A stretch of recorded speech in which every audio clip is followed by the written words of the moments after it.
Nagtawa na naman ako ng iba. Ayos lang. Saktan at daitin man nila ako, ayos lang. Dahil ang gusto ko lang naman ay tahimik at hindi magulong buhay. Ngunit, magiging tahimik lamang ba talaga? Magandang araw po sa inyo, Sir Blair. At ganoon na rin po sa inyong mga giliw na tagapakinig. Itago niyo na lamang po ako sa pangalang Khalid.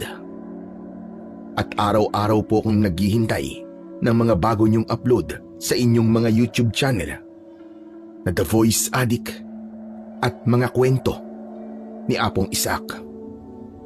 Ang kwento pong ibabahagi ko ay nangyari taong 1982. Hindi ko po inaasahan ang lahat ng mga nangyari sa akin noon. Dahil ang buhay na gusto ko ay tahimik lang at payapa, ngunit nabalot ng kababalagan. Mula nang naipamana sa akin ang isang medalyon at isang kalaykay ng isang malakas na antingero na nagresulta para ako'y maging isang antingero rin. Simpleng tao lamang po ako at nabubuhay sa pagpupulot ng basura o di kaya naman ay nangangalakal para may ipangtawid gutom. Isa ako sa mga masisipag na basurero sa aming baryo sa Leyte. Hindi ko na lamang po papangalanan ang mismong baryo para na rin po sa respeto sa mga tao dito. Muli, ako po si Khalid. At ito ang aking kwento. Aba Khalid, parang malaki-laki na yata ang kitaan natin ngayon ah. Baka pwede mo naman kaming hatian dyan. Naku Piolo, pasensya ka na. Magkano pa lang naman tong kita ko eh. Kulang pa nga to para bukas sa almusal. Ang damot mo naman. Eh kung maliit lang kita mo ngayon, eh di kalahati niyan amin na lang. 100 na lang to Piolo. Baka pwede namang pas na muna ako ngayong araw. Wala kasi akong ganong nahanap na kalakal eh. Pero pangako bukas, kapag nakarami ako, hahatian ko kayo. Khalid. Alam mo naman yung mga ayaw ko, di ba? Mga kasama, kapkapan siya. Tulad ng sinabi ni Piolo, sabay-sabay akong kinapkapan ng mga kasama niya. Ayokong magsalita, lalo nang ayokong lumaban dahil alam ko sa sarili ko noon na kahit gaano pa ako katapang ay wala akong panama sa grupo ni Piolo. Aha! Kakaunti lang ha? Eh ano to? Hindi ako makapagsalita ng oras na yon dahil sa takot, dahil alam ko na rin ang magiging kasunod ng bagay na yon, lalo na't pinagtaguan ko ng pera si Piolo. Hoy, sumagot ka Khalid! Ano to? Pasensya na Piolo ha. Bala ko kasing magpahinga muna bukas sa pangangalakal, kaya nagtabi ako ng pera para bukas. Eh alam mo naman di ba na ayokong pinagtataguan ako? Pasensya ka na talaga Piolo. Kung gusto mo, kunin mo na yung 200 at kahit 100 na lang sa akin. Sa ginawa mo to, kukunin ko na lahat to. Maawa ka naman sa akin oh. Pinagpaguran ko yan eh. Manigas ka! Nek-nek mo! Ang laki-laki ng katawan mo kaysa sa katawan ko. Pero bakit kailangan mo pang manguha ng perang hindi naman sa'yo? Lumaban ka naman ng patas sa buhay. Ano sabi mo? Nang mga oras na yon, doon ko palang napagtanto na nakapagsalita pala ako ng mga bagay na hindi dapat. Kaya naman, nanginig ang tuhod ko sa takot na baka saktan ako ni Piolo. Ang sabi ko, anong sabi mo? Ulitin mo! Wala Piolo. Wala akong sinabi. Lolokohin mo na naman ako? Hindi, pangako. Wala talaga akong sinabi. Huwag mo akong pinaglololoko ah. Dinig na dinig ko sinabi mo. Nagulat na lamang ako nang dahil ng mga oras na yon ay bigla na lang akong kinuwelyuhan ni Piolo. Lumingali nga ako para humingi sana ng tulong sa mga taong nakapaligid sa amin. Ngunit nakatingin lamang sila sa akin habang tumatawa. Hoy! Gusto mo na ba lumaban ha? Hindi Piolo, hindi ako lalaban. Hindi naman pala eh. Ito ang tatandaan mo, Khalid. Magtatrabaho ko kung gusto ko. Pero kung ayoko, wala kang magagawa. Naiintindihan mo ba? Oo, naiintindihan ko. Yan! Magpakabait ka. Ganyan maging aso masunurin.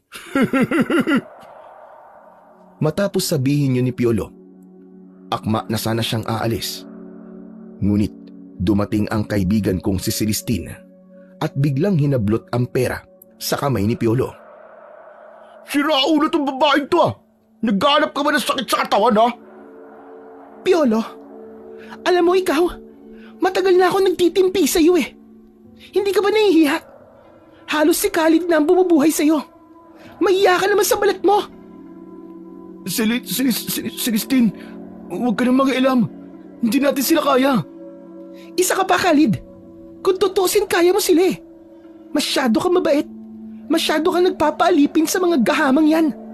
Ginagawa mo mahina ang sarili mo eh. Hoy, Celestine. Kung makapagsalita ka parang mabitaw ka. Gusto mo bang pag-umpugin ko ulo niyong dalawa? Hoy, lalaking walang leeg.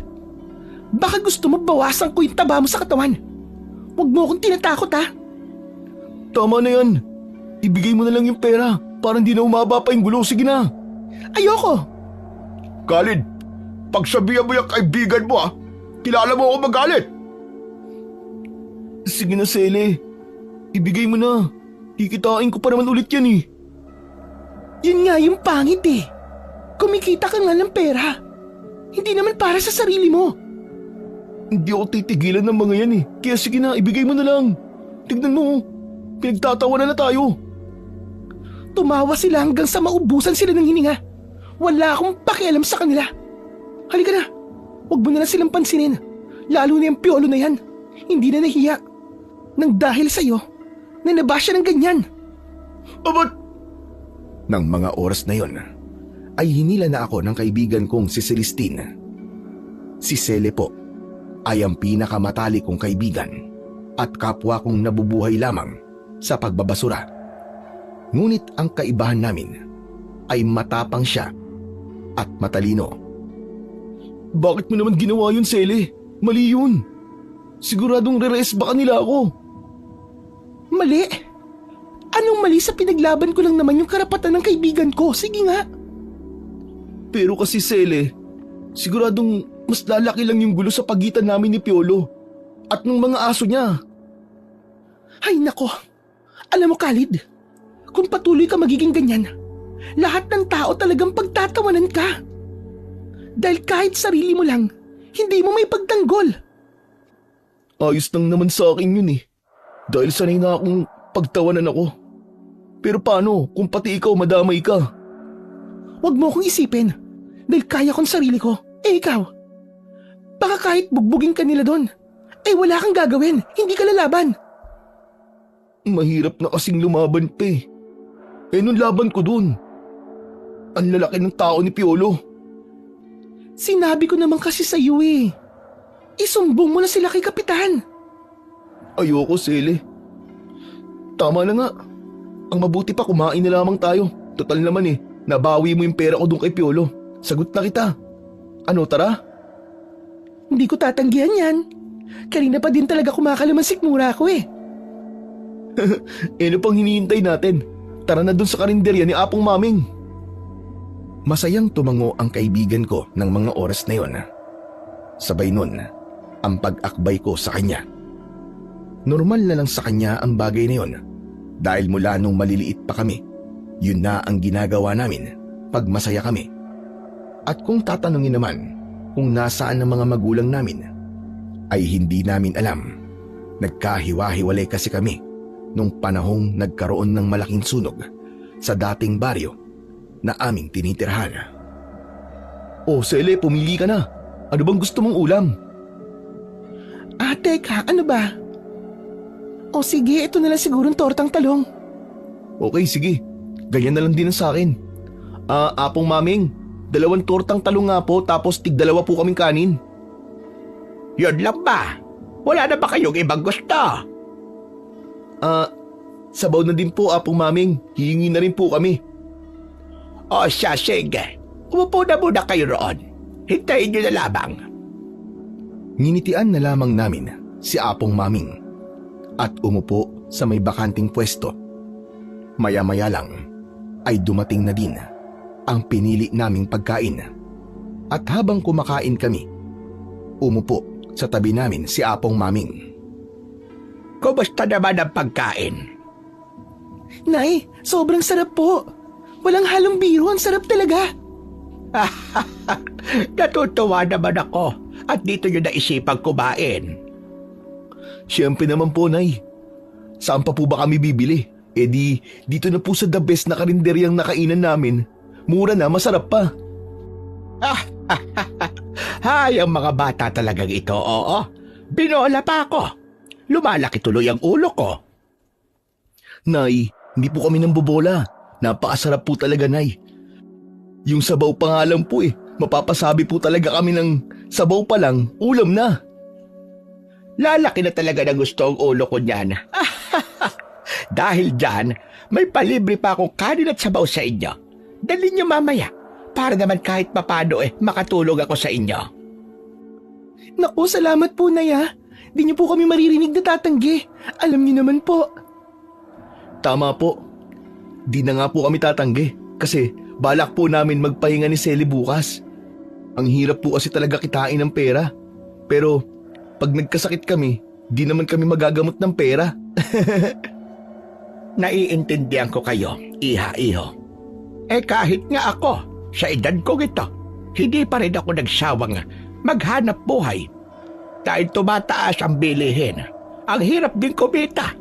Pero mas mahirap ang magkaroon ng sakit. Kaya tama lang na magpahinga kayo paminsan-minsan.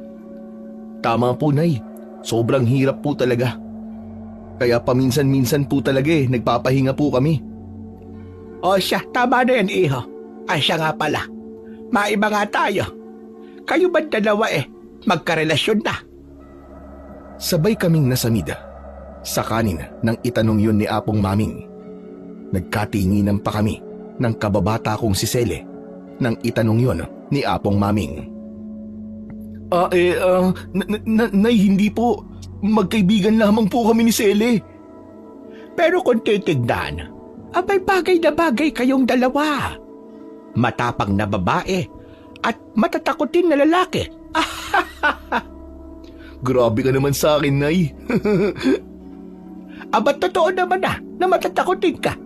Di mo nga kaya ipagtanggol ang sarili mo. Umiiwas lang naman po ako sa gulo. Ay, iho. Kahit ano pa yung palusot mo, kailangan matuto kang magsalita. Matuto kang lumaban. Hindi yung ginagawa ka nilang katawa-tawa. Hindi na ako nakasagot sa sinabing yun ni Apong Maming at nagpatuloy lang ako sa pagkain. Hanggang sa tumayo na siya at naglakad palayo sa mesa namin. Pumasok na ulit siya sa kusina para magluto. Hindi niyo po na itatanong. Isa po si Apong Maming sa pinakamagaling na kusinera sa aming baryo. At hindi pa man kami nakakatapos sa pagkain, dumating naman ang grupo ni Piolo. Nung una ay hindi niya kami napapansin.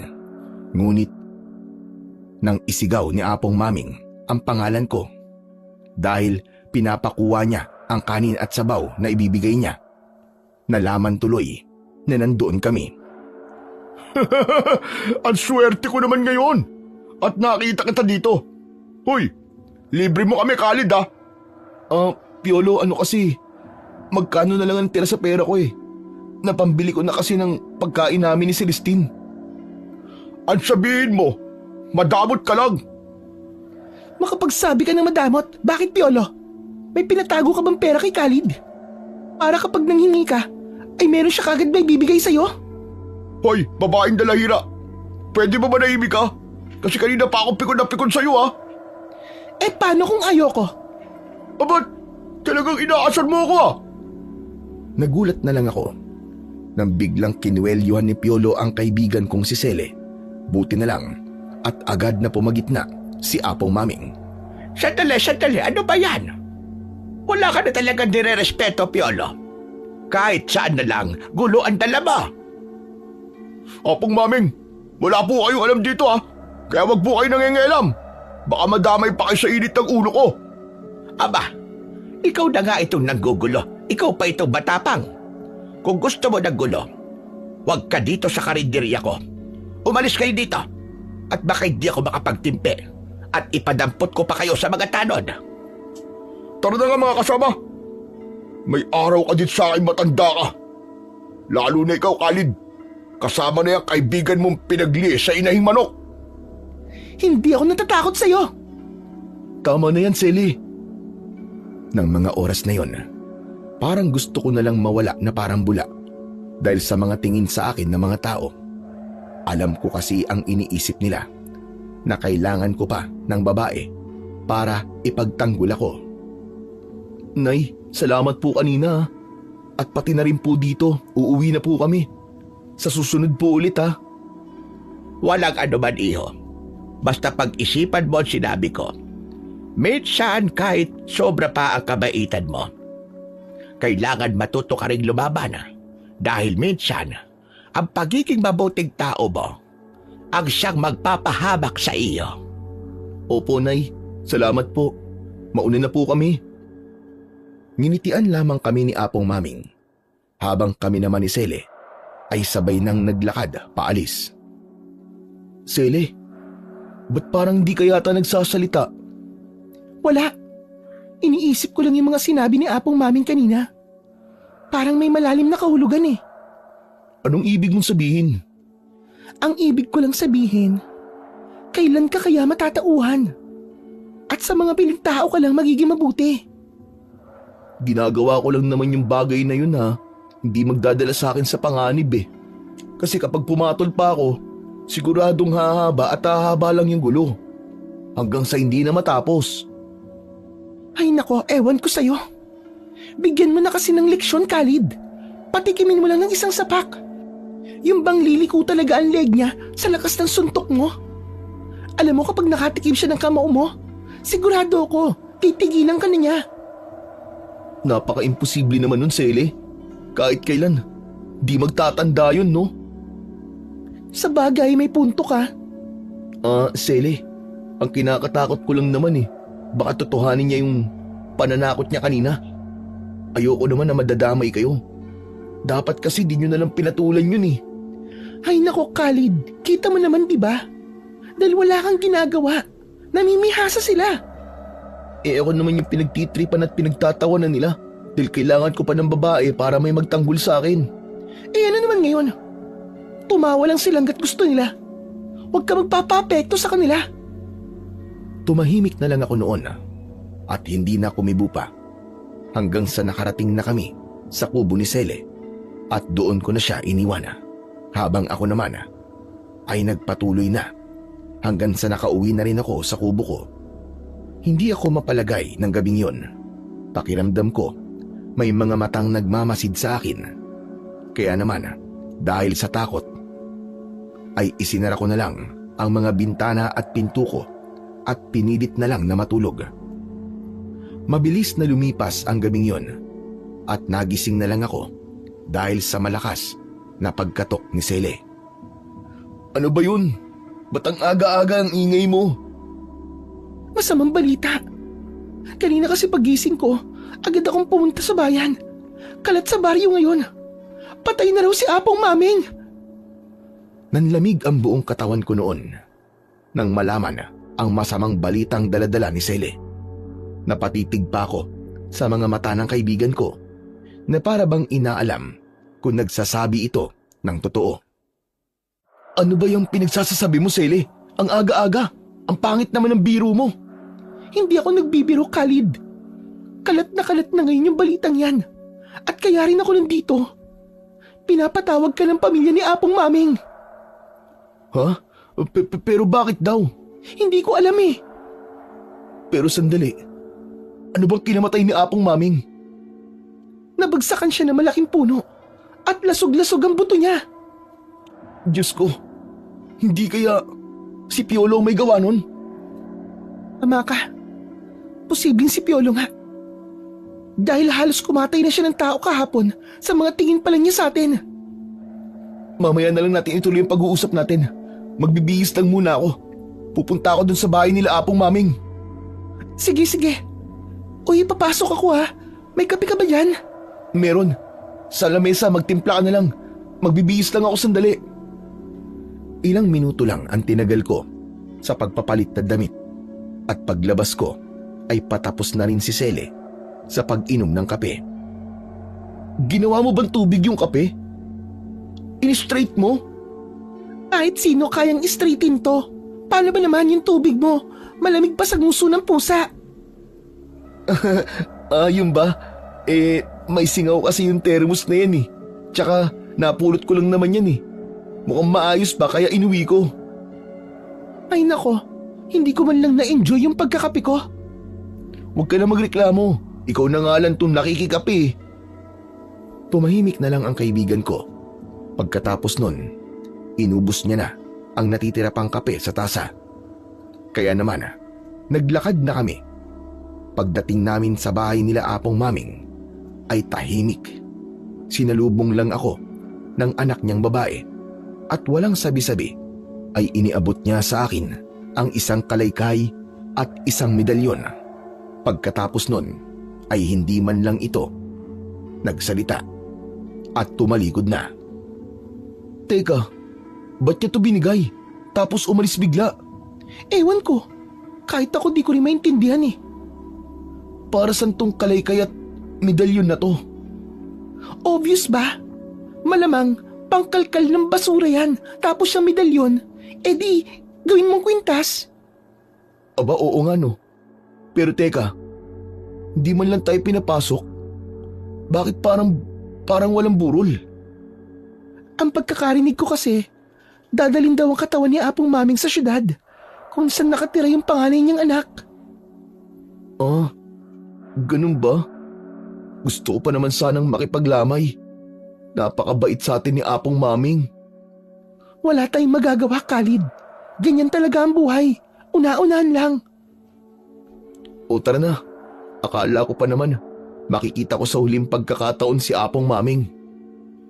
Uuwi ka na ba o diretso tayo sa pamamasura? Ikaw, ano bang gusto mo? Mamasura na lang tayo. Wala na akong isasain na bigas bukas eh. Di kung ganun, tara na. Baka maunahan pa tayo sa mga bagong bagsak na basura. Sige, tara na. Daan muna tayo sa bahay. Yung mga sako natin nandun eh.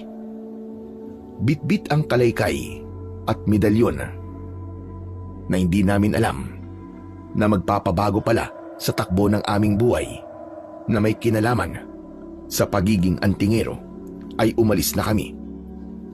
Nang makuha na namin ang mga sako ay dumiretso na kami sa tapunan ng basura.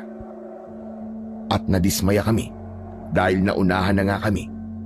Pero hindi na kami umuwi dahil sigurado naman na may mga makukuha pa rin kami.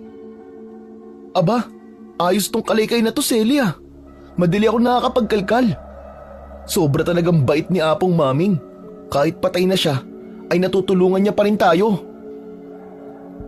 Sabi na sa iyo eh. Para talaga yan dyan. Kaya nga, mas mapapadali ang trabaho natin dito. Tapos, ang gaan pang gamitin. Para bang hindi ako napapagod. Salamat talaga kay Apong Maming. Salamat sa tulong niya. Apong Maming, kung nasan man po kayo, salamat po. Ikaw talaga.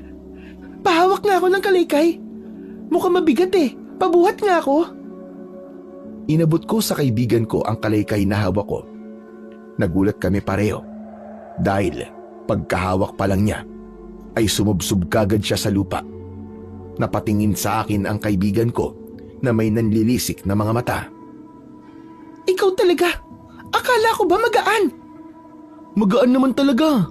Kapag ako humahawak niyan, parang wala pang 1 kilo yan eh. Huwag mo nga akong pinagtitripan, Khalid ah. Di naman kita pinagtitripan eh. Tignan mo oh. Kaya naman dinampot ko ulit ang kalaykay na ibinigay sa akin ni Apong Maming. at paulit-ulit na itinaas baba sa harap ng kaibigan kong si Sele. Hala, bakit ganun? Napaka-imposible naman. Baka mahina ka lang talaga. Mahina? Sinuntok nga kita nun sa mukha natulog ka Tapos sasabihin mo na mahina ako? Hay nako, patawa. Ayan na naman po siya. Tama na yan. Baka mamaya magtampo ka na naman. Wala akong pambili ng ice cream para ipanuyo sa'yo. Okay, sige na. Doon muna ako sa bandaron. Ikaw diyan ka muna ha. Para naman makarami tayo. O sige, basta mag-iingat ka lang. Sila mag-ingat sa akin. Ikaw talaga. Nang makaalis na ang kaibigan ko, ay nagpatuloy lang ako sa pangangalakal ng basura hanggang sa isang grupo ng mga kalalakihan ang dumating at halata sa kanila na bigatin silang tao. Ang isa sa kanila ay humihitit ng tabako. Ngunit ang ipinagtataka ko ay kung bakit kasama nila si Piolo. Hindi ko sila pinansin at nagpatuloy lang ako sa pamumulot ng basura. Ngunit sila na mismo ang lumapit. At habang nakayuko ako, nagulat na lang ako nang biglang idinikdik sa balikat ko ang may baga pang tabako. Aray! Ang sakit! Tinawanan lang nila ako at bago pa sila tuluyang umalis, ibinato pa sa mukha ko ang tabakong wala ng baga. Ano bang problema ng mga yun? Ano nangyari? Ba't bigla ka na lamang sumigaw? Yung mga kasama kasi ni Piolo Bigla na lang akong pinagtripan. Pinaso ba naman ako ng tabako? Ano? Hindi na talaga makatao mga hayop na yon. Oh, tama na. Hayaan mo na, Sele. Ayan ka na naman Kaya ka nila ginagawang punching bag Kasi hindi ka marunong lumaban. Para sampa. Kung lalabanan ko sila, para ko namang binaril ng water gun yung araw. Ay nako, ewan ko sa'yo. Bahala ka. Katawan mo naman yung nabubugbog at hindi naman yung sakin.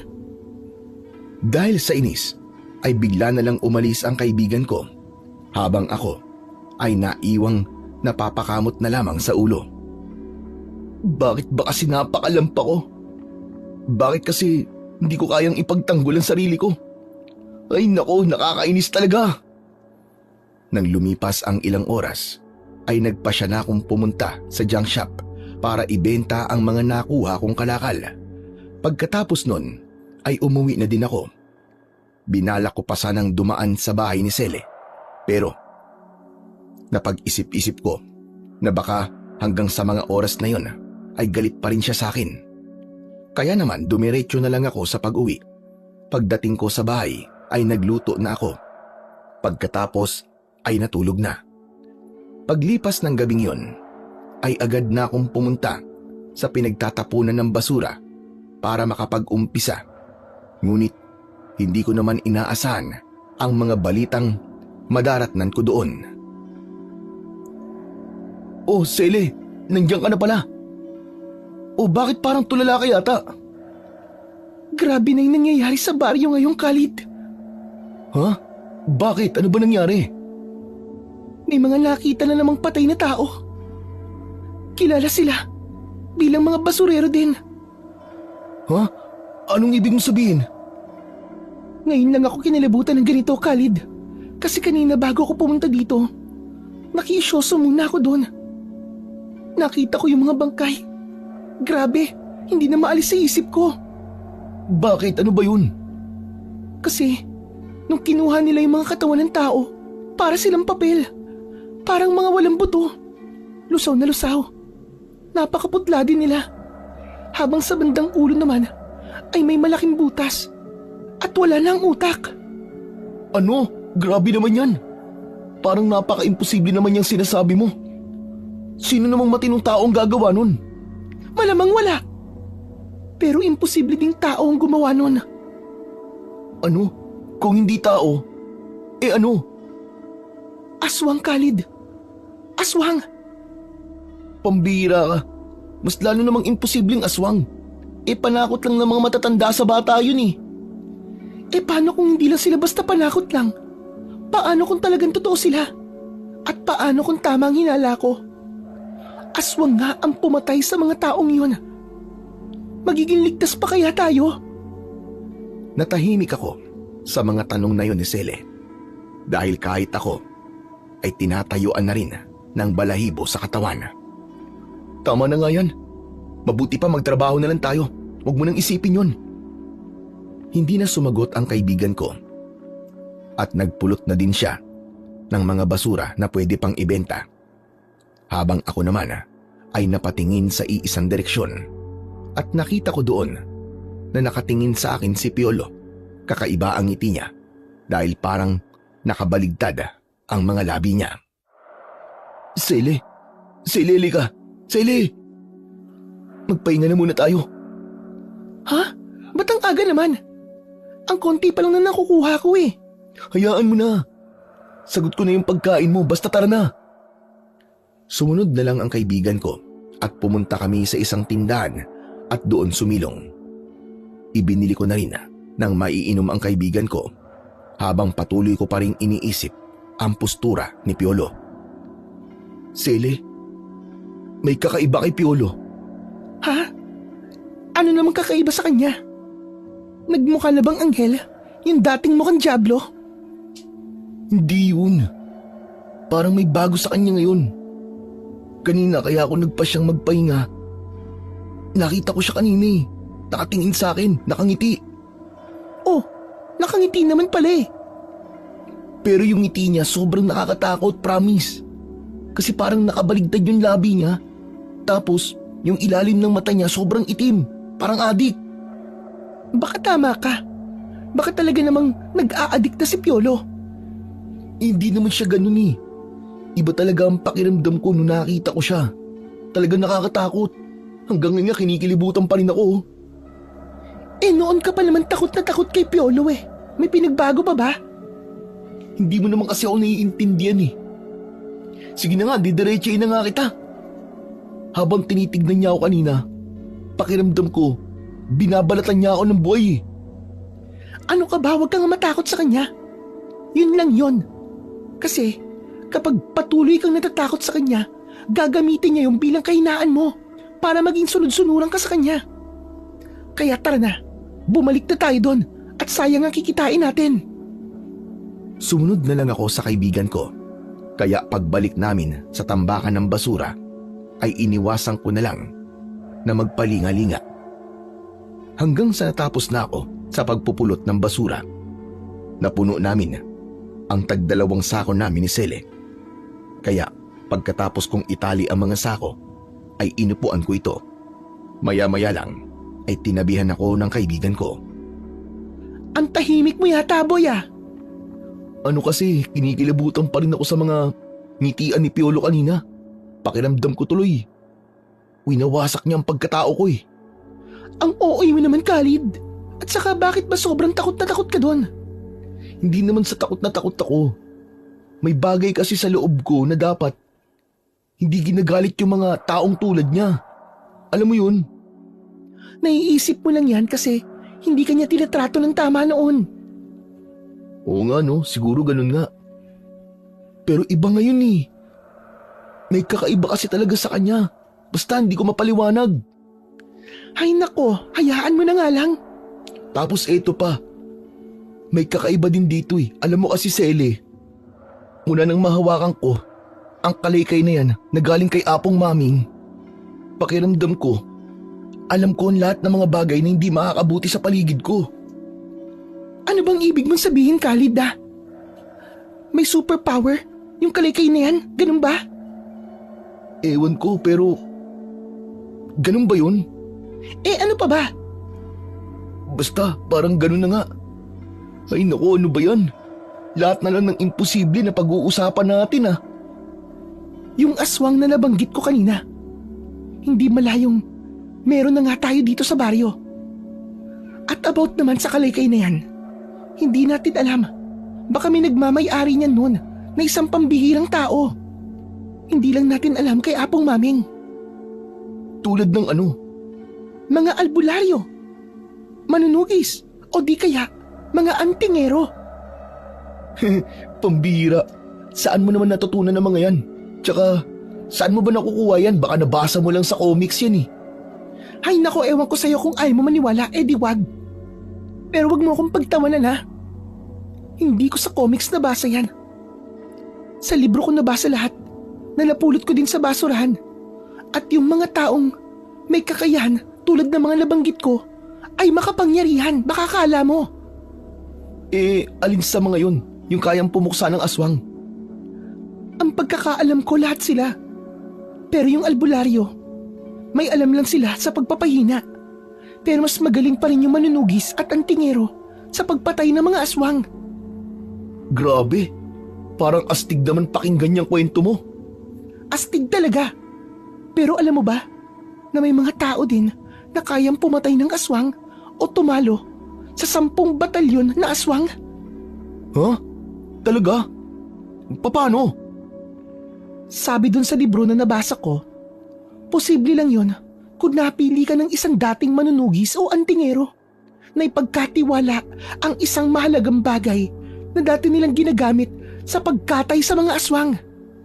Ha? Ganun ba yun? Oo, Khalid, maniwala ka. O sige, magkwento ka pa. Nag-e-enjoy ako sa'yo eh. Gusto ko pang magkwento, kaso hindi ko pa tapos basahin eh. Sa kapal kasi ng librong yon, halos hindi ko pa nakakalahati. Ay, ganun ba? Sayang naman. Bigla kasi ako naging interesado sa mga kababalaghan na ganyan. Sige, wag ka mag-alala. Sa susunod, makakatapos din ako ng ilang pahina. Bago tayo umuwi, kikwentuhan kita.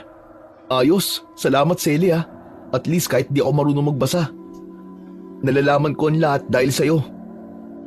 Matapos kong sabihin yon, nagulat na lang ako nang marinig ko sa likuran namin si Piolo.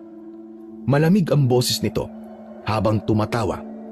Pagtingin ko sa kanya ay bumalik na naman ang takot sa pagkatao ko dahil kitang-kita ko ang mga labi niya na nakangiti pero nakabaligtad. Mangmang ka pala, Khalid eh. Kahit magbasa, hindi mo kaya. Ano bang problema niyo sa hindi marunong magbasa? At least, kahit hindi niya kaya yon, kaya niya naman buhayin ang sarili niya. Hindi tulad ng kilala ko dyan. Pinapalamon lang ng taong tinatawag nilang mangmang. Alam mo, nung nakaraan pa ako timpin-timpi sa'yo ah. Nauubos na talaga ang pasensya ko sa'yo. Teka, tama na yan.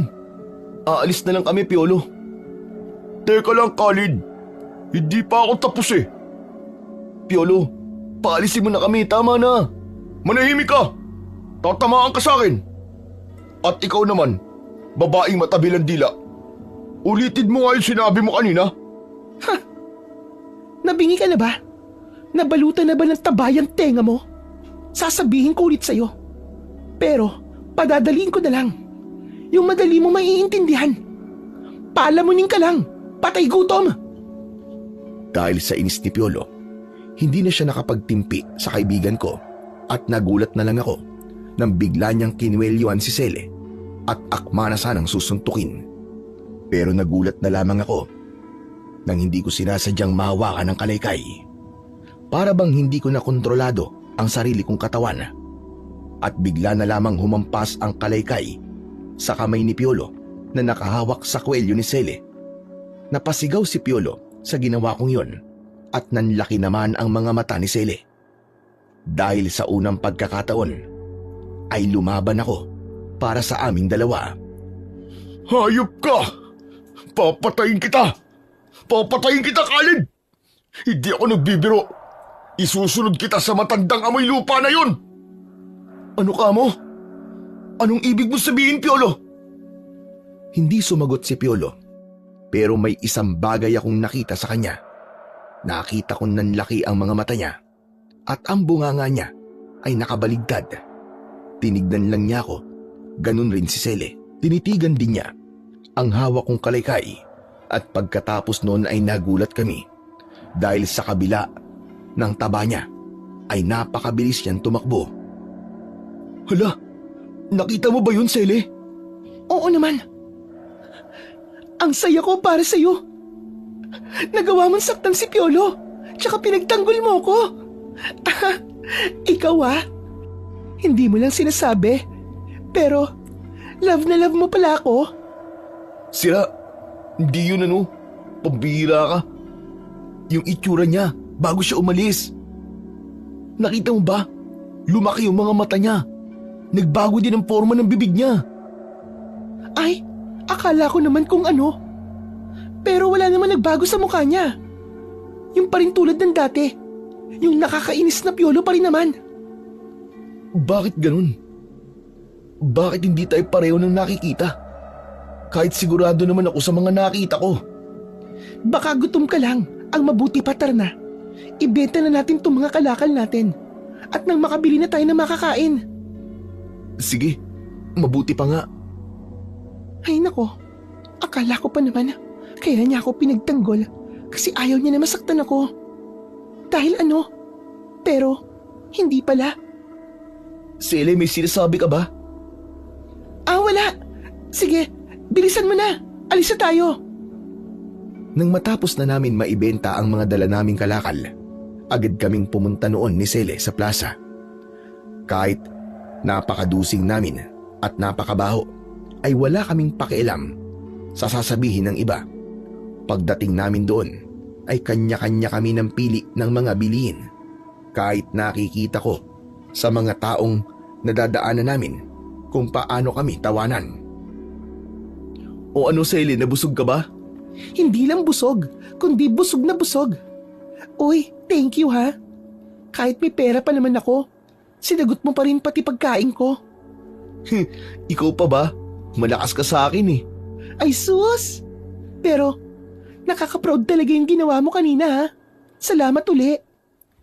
Sa totoo lang, Sele, ayos lang naman sa akin. Nasaktan nila ako eh. Pero kung idadamay ka nila, iba na yun. Parang ibang usapan na yun. Ikaw ah. Lo, ano nangyari sa'yo? Siyempre gagawin ko yun. Kasi magkaibigan nga tayo, di ba? Ayoko masasaktan ka.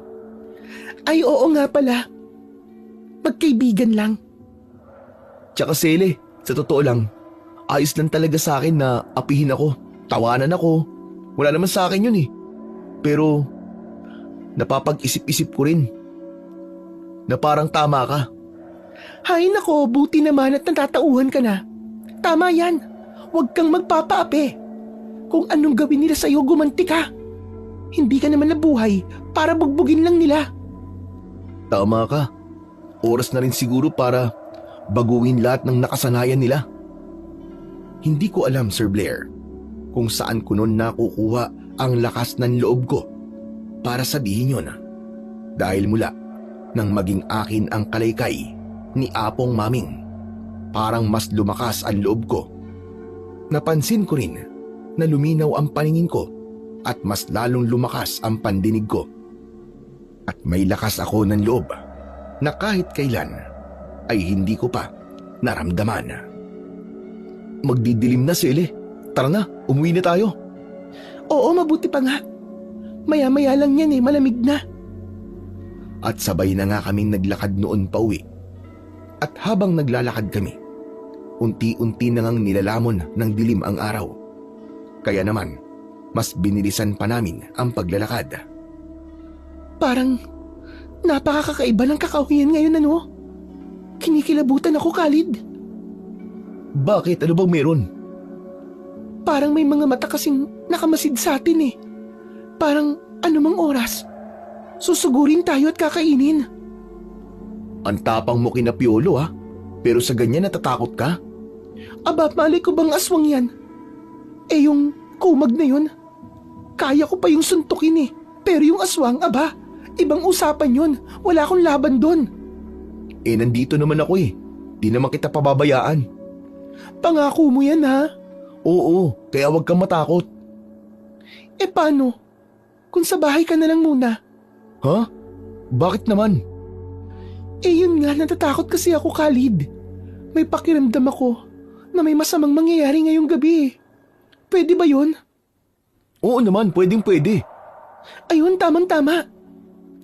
Magpipitas na lang ako ng okra. Mag-aadobo ko para di mo na kailangang umuwi para kumain. Teka, parang may kakaiba sa'yo ngayon ah. Naku, wala ah. Eh ganito naman talaga ako noon pa, di ba? Hindi ko alam ha. Para kasing nanibago ako. Baka naman kasi lalo akong gumanda. Yun, tama. Parang nitong mga nakaraang araw. Parang ang blooming-blooming mo. Pero dati naman, halos siga ka pa nga manamit sa akin eh. Ano ka ba? Siyempre babae pa rin ako, no? Hindi naman palaging ganun. Dapat bigyan ko din ng time yung sarili ko para magpaganda. Oo nga no, tama yan. Pareho nang may mga bagay na nagbago sa atin.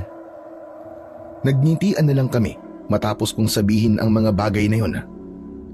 At nang makarating na kami sa bahay niya, agad akong nagkusa na pumulot ng mga tuyong kahoy dahil alam ko na magluluto siya. Ama na yan. Papadilim na. Magsasaing na ako ng mais. Teka, mais yung sinasaing mo? Wala ka bang bigas? Mas okay kasi yung mais, ano ka ba? Mas mabigat sa tiyan, kaya mas mabilis ako nabubusog. Kaya naman pala hindi ka tumataba eh. Ang sexy-sexy mo pa rin. Ayoko naman tumaba, no? Ayos na ako sa katawan ko. Sa bagay, baka hindi bagay sa'yo yung mataba. Tsaka mahihirapan na akong magtrabaho ng mabibigat kapag nanaba ako. Kaya okay na sa akin to. Di ba? Sa bagay, may punto ka. Kita mo naman si Piolo, di ba? Hindi makapagtrabaho dahil sa katabaan niya. Grabe ka, nananahimik yung tao na dadamay sa'yo. Hindi ka makapag-move on ah. Baka naman kasi may gusto ka sa kanya. Ano? Ako may gusto sa kanya? Yak! Big no talaga. Kahit ganito ang itsura ko, may taste ako, no? Hindi ako magkakagusto sa mga katulad niya. Sabi mo eh. Bakit parang hindi ka naniniwala? Naniniwala ako no. Sabi mo kasi hindi mo siya gusto. Kaya pinaniwalaan ko. Pero yun talaga ang totoo. Sa katunayan nga niyan eh. May gusto akong iba. Napakabuti niya kasing tao. Talaga? Kwentuhan mo naman ako. Wag na. Hindi matatapos sa mga dapat kong gawin kung puro lang tayo daldalan dito. Pabiting ka talaga kahit kailan eh. Magbabanggit ka ng kung anong bagay tapos hindi mo naman tatapusin. Pambihira ka talaga, oo. Tahimik na lang nang umiti ang kaibigan ko noon at nagluto na lang siya habang ako naman ay humiga sa mahabang upuan para umidlip. Madilim-dilim na rin ng mga oras na yon. Pero sakto pa lang sana akong pipikit nang bigla kaming makarinig ng sigawan. Nagmumula yon sa mga kabahayan. Teka, ano yun? Bakit parang kinakatay yung bawat pagsigaw? Hindi ko alam. Pareho tayo nandito eh. Paano ko malalaman ang mga nangyayari doon? Ang mabuti pa, isara mo lahat ng bintana. Kinakabahan ako. Baka kung ano nang nangyayari sa baryo eh. Ano ka ba? Ang layo natin sa mga kabahayan no? Imposible naman na madamay pa tayo dito. Mas mabuti na sigurado tayo kesa naman sa huli tayo magsisi. Sige na, sarado mo na. Hindi ako nakinig sa kaibigan ko. Sa halip ay tumayo ako at akma sanang lalabas. Hoy, teka Khalid, saan ka pupunta? Sisilipin ko lang kung anong meron doon. Pambihira ka, para saan pa? Hindi mo alam kung anong meron doon. Kaya ako nga sisilipin, di ba? Para malaman kung anong meron. Alam mo naman kung ano nangyayari sa baryo ngayon, di ba? May mga natatagpo ang patay. Kaya huwag ka nang matigas ang ulo, Khalid. Mas mabuti na nandito tayo. At ligtas tayo. Ay nako, napakapraning mo naman. Sinisigurado ko lang ang kaligtasan natin. Malay ba natin na baka may aswang pala dun sa pupuntahan mo? Napayuko ako dahil sa mga sinabi ng kaibigan ko. Bumalot na naman sa akin ang takot. At naisip ko na naman ang bawat tawa ng mga taong nagmamaliit sa akin. Pero ayoko naman noon na magtampuan kami ng kaibigan ko. Kaya naman, sinunod ko na lang siya hanggang sa natapos na siya sa pagluluto. Kumain na tayo, Khalid. Tapos magpahinga na para bukas maaga tayong makakalis at makapagtrabaho. Salamat, Sele. O ano yan? Bakit parang ang tamlay mo naman? Iniisip ko lang kung anong meron sa baryo eh. At bakit nagsisigawan yung mga tao. Alam mo, Khalid, may pinagtataka lang ako sa'yo. Bakit iniisip mo yung mga taong yun? Wala naman silang ibang ginawa kundi ang pagtawanan ka. Nag-aalala lang naman ako, Sally. Tsaka kahit pinagtatawanan nila ako, kung kaya ko naman silang tulungan, bakit hindi, di ba? Alam mo, Khalid, pakiramdam ko bigla kang tumapang ngayon. Oh, ano namang connect nun? Kasi noon, kahit magaspang ang pag-uugali ng mga tao sa'yo, wala kang paki sa kanila. Pero bakit pagkatapos mong labanan si Piolo, parang may nag-iba sa'yo? Ganun ba talaga yun? Tumapang ba talaga ako? O sadyang nag-aalala lang ako sa mga tao? Kung ano man yan, siguro hayaan na muna natin. Kumain na lang tayo. Gutom na ako eh. Sige na nga. Basta, aalamin ko na lang bukas kay Kapitan kung bakit nagsisigawan yung mga tao. Nagpatuloy na kami noon sa pagkain at nang matapos kami, nagpahinga lang ako ng konti at humiga na rin sa mahabang upuan habang si Sally naman ay pumasok na sa kwarto niya. Mabilis lumipas ang gabing yun. Nagmadali akong kumuha ng sako ko at binitbit ang kalaykay na galing kay Apong Maming. Sandali lang naman, Khalid. Maghilamos na muna tayo. Tulog pa nga ang diwa ko eh. Bakit ba nagmamadali ka? Bilisan mo na lang, maghilamos ka na, sige na. Sigurado kasi niyan na nasa tambakan na ng basura si Kapitan. Mag-iikot yun eh. Pagkakataon na natin para matanong sa kanya kung anong nangyari kagabi. Kagabi matapang. Ngayon naman kismoso. Ay nako, ewan ko sa'yo, Khalid. Ang mabuti pa ganito na lang, mauuna na ako dun ha. Baka kasi di ko na maabutan si Kapitan eh. Ano, mauuna ka doon? Hindi ka ba muna magkakape bago mag-umpisang magpulot ng basura? Hindi na, Sally. Busog pa naman ako eh. O sige, diyan ka na ha. Una na ako. Umiling na lang si Sally. Pero hindi ko na yun noon pinansin pa. Mabilis akong naglakad at nang makarating ako sa tambakan ng basura ay tama nga ako dahil nandoon nga si Kapitan. Halata sa mukha nito ang pag-aalala. Kaya naman, wala na akong sinayang na oras at nilapitan ko na siya. Kapitan, matanong lang po, ano po ba nangyari kagabi? Bakit nagsisigawan po yung mga tao? Sa mga tanong kong yun, ay hindi nakasagot kagad ang kapitan namin. Namumuo din ang mga luha sa mga mata niya. Kaya naman, kinutuban na talaga ako na may masamang nangyari nung gabing nagdaan. Kapitan, ano po nangyari? May nasabi po ba ako? Sinalakay ng mga halimaw ang baryo kagabi, Khalid.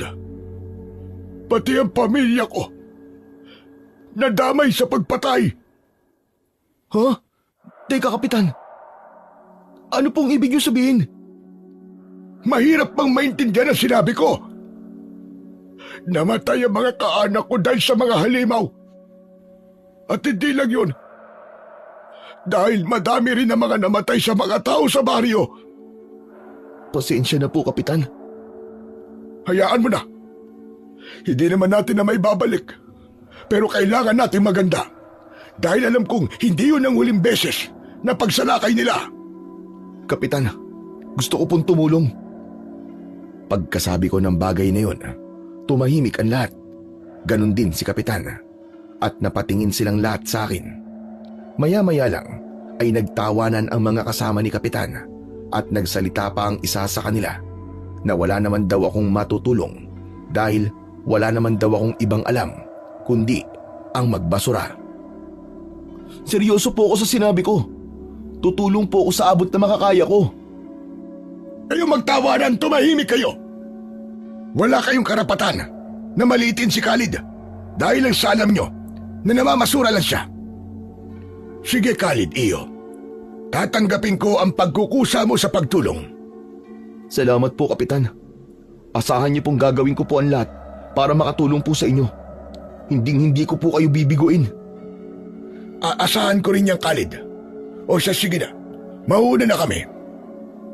Habang naglalakad sila palayo, hindi ko na namalayan na nasa tabi ko na pala si Celestine at narinig niya pala ang lahat ng pinag-usapan namin. Anong ibig mo sabihin tutulong ka? Ay, kabayo! Ano ba naman yan, Sally? Ba't pasulpot-sulpot ka bigla? Sagutin mo ang tanong ko. Tutulong ka sa kanila? Kahit alam mong wala silang bilib sa'yo. Wala akong pakialam dun.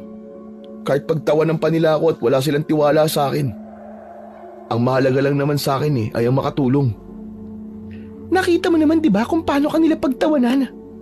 Dapat sa mga taong ganun, hinahayaan na lang.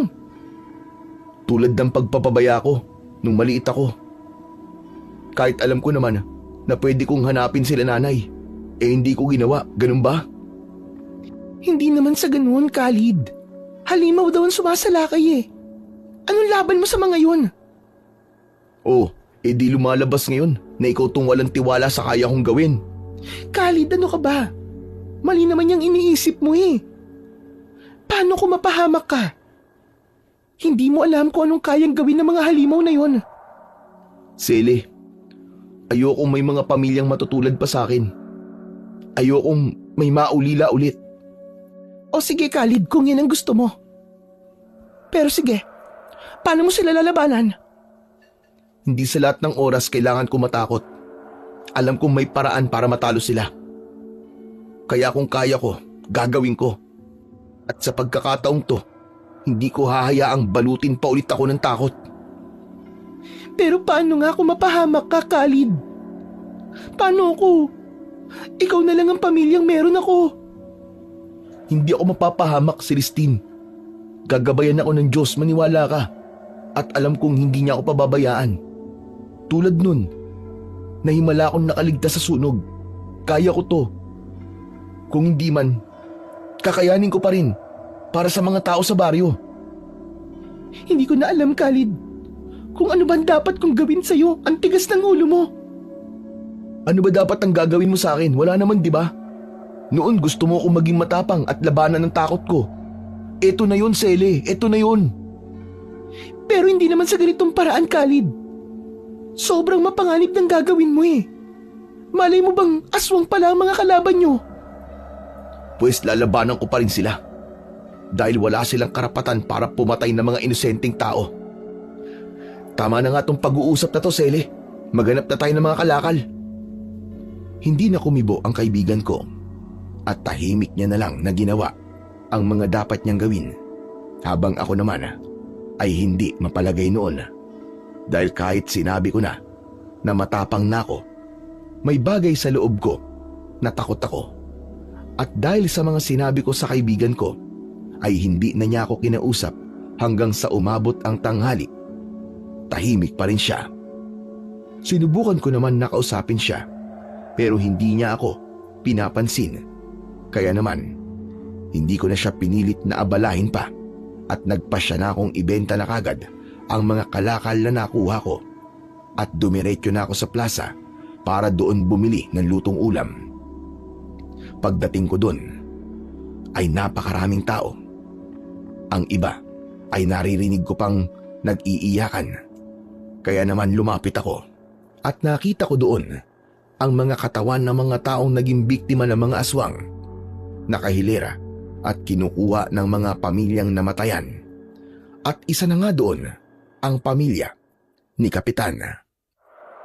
Napakadami pala nilang naging biktima. Grabe sila.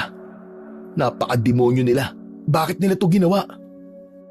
Wala ba silang nararamdaman kahit konting awa? Mga wala ba silang kaluluwa? Ilang sandali lang, narinig ko na rin ang paghagulgol sa iyak ni Kapitan. Nanginginig akong lumapit at bakas sa mukha ko ang awa. Nag-umpisa na ring mamuo ang luha sa mga mata ko at alam kong kahit hindi naging maganda ang pag-uugali nila sa akin, hindi makatarungan ang nangyari sa kanila. Kapitan, nakikiramay po ako. Nang marinig ako noon ni Kapitan, ay lumingon siya sa akin. Tumayo siya mula sa pagkakaluhod niya at hinawakan ako sa balikat. Khalid, ikaw pala yan. Pasensya ka na kung isa sa mga nasasakupan ko nakikita akong nagkakaganito. Hindi ko lang talaga matanggap ang mga nangyari.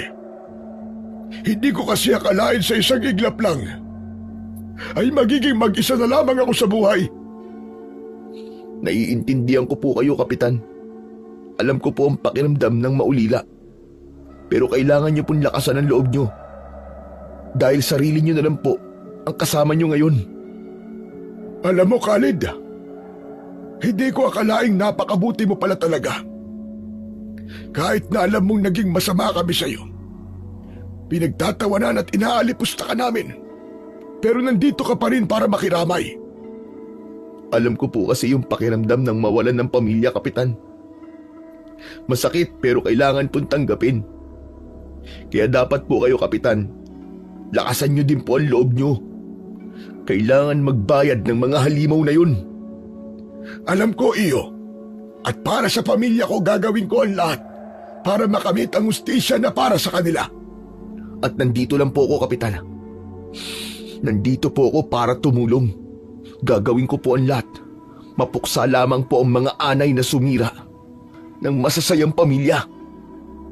Salamat, iyo. Maraming salamat. Nabigla na lang ako noon nang bigla akong yakapin ni Kapitan. Hindi ko inaasahan ang bagay na yon. Kaya naman, bukal din sa loob ko na yakapin siya at ipadama sa kanya na may tao pa rin na nandyan para sa kanya. Naging magaling na ama po kayo ng buong baryo, Kapitan. At naging mabuti po kayo sa lahat ng nasasakupan nyo. At ganoon na rin po sa pamilya nyo. Oras na po para kami namang mga kababaryo nyo ang tumulong para sa ustisya ng mga namatayan. Hindi na nakapagsalita pa si Kapitan at tahimik na lang siyang umiyak. At kahit pagod na ako sa pangangalakal, ay tumulong pa rin ako sa pagbubuhat ng mga katawan. Pagkatapos nun, ay nagkaroon ng pagpupulong. Mga mahal kong mga kababaryo, alam kong nagluluksa pa rin kayo. Alam kong masakit sa inyo ang lahat ng nangyari. At nararamdaman ko yun ngayon.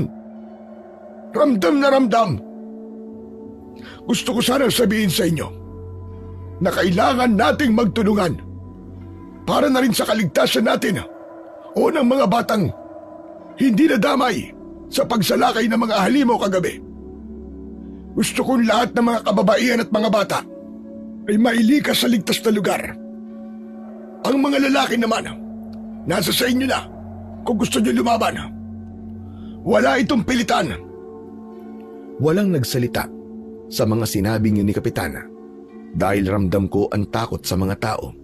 Kaya naman nagsalita ako para irespeto ang sinabi ni Kapitan. Asahan niyo pong tutulong po ako, Kapitan. Nang marinig ako noon ng mga tao, ay nagtinginan sila. Pero hindi ako nabigo dahil nagsunod-sunod na rin ang mga taong gustong lumaban. Dahil doon, nakita kong lumakas ang loob ni Kapitan. Sa pamamagitan ng pagngiti nito, hindi naman nagtagal, isa sa mga kababaryo namin ang nagtanong kung ano raw klaseng hayop o halimaw ang sumalakay kagabi. Ayon sa pag-iimbestiga namin at ng mga nakakita, hindi sila basta-basta lang mga halimaw. Dahil mga aswang sila. Isang bihirang aswang na hindi gaanong kilala ng mga tao. Dahil gamit lang ang mapagkunwari nilang boses, ay kaya na nilang makapambiktima ng walang nagagawang ingay. Sa madaling salita, gumagaya sila ng mga boses para lapitan sila ng pagkain nila. Dahil sa mga sinabi ni Kapitan, ay nagulat ang mga tao. Natakot at nagbulungan. At kahit ako, hindi rin makapaniwala. Dahil tama nga ang hinala ni Celestine.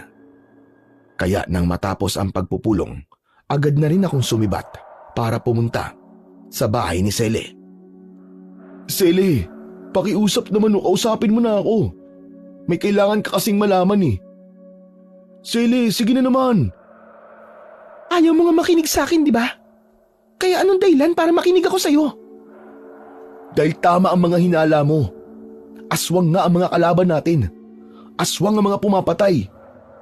Sabi ni Kapitan, gumagaya daw sila ng boses at yun ang ginagamit nila para makapambiktima. Dahil sa mga huli kong sinabi, napatigil si Cele at tumingin sa akin. Maya-maya lang ay pumasok siya at sumunod naman ako dahil akala ko ay galit pa rin siya. Pero kinuha lang pala niya ang libro kung saan niya nababasa ang mga bagay na hindi nagaano pinaniniwalaan ng mga tao. Sele, hindi naman pwedeng pabayaan ko lang sila. Kailangan ng baryo ng proteksyon. Kailangan natin labanan ng mga halimaw na yun para tumigil sila sa pagpatay. Tumahimik ka nga muna, Khalid. Hindi ako makapag-concentrate dito eh. Ano ba kasi ang ginagawa mo? Ang sabi mo, di ba, gumagaya ng boses yung mga aswang? Oo, bakit? May nabasa ko rito noong nakaraan. Bihirang aswang lang sila. Pero mababagsik. Ha? Anong ibig mo sabihin? Sa madaling salita, hindi sila basta-basta mapapatay ng ordinaryong sandata lang. Maya-maya lang ay napatigil si Sele sa pagpalipat-lipat ng pahina at tumingin sa akin. Bakit, Sele? Anong meron? Ito na yun. Ito na yun, Khalid. Ang aswang na tinutukoy ni Kapitan ay taugan. Kaya nilang gumaya ng boses ng kahit na sino. Bata man o matanda. At kahit patay na tao pa. May mahahaba silang braso. At ang braso nila ang ginagamit nila para durugin ang buto ng biktima. Yun lang ba? Wala bang nakalagay dyan kung anong pwedeng ipanlaban sa kanila? Pasensya na, Khalid. Wala eh. Nabubura na kasi yung mga sulat. Pero may nakalagay ditong palaisipan. Ang sabi, tatag ng kalooban, tapang ng puso. Ano namang ibig sabihin nun? Hindi ko alam eh. Pero pag-iisipan ko yan.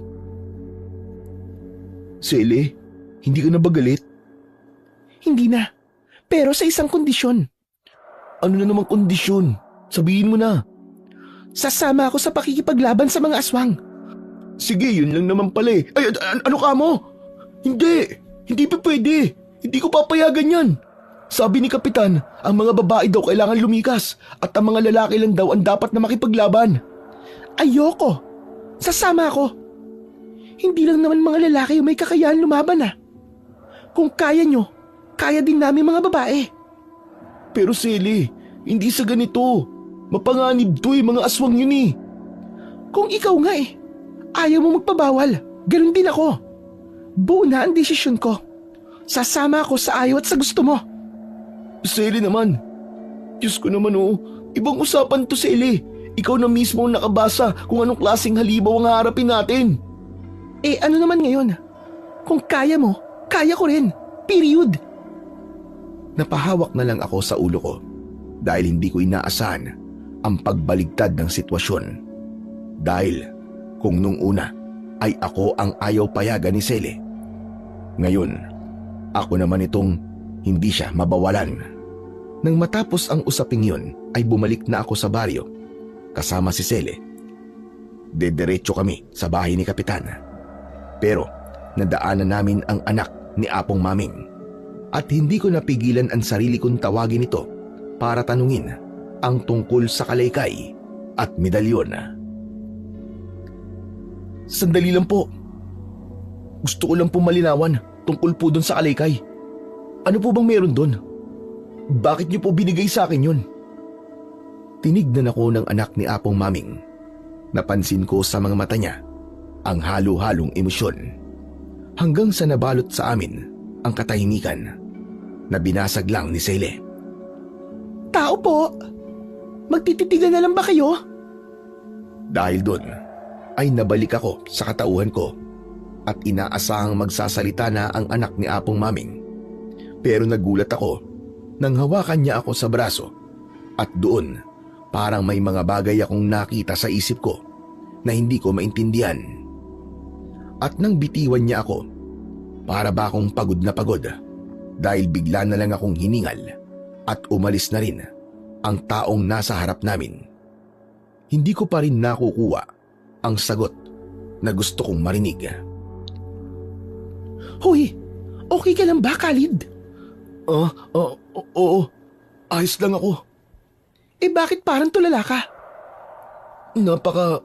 Kakaiba kasi sa pakiramdam nung bigla niya akong hinawakan. Bakit? Ano ba nangyari?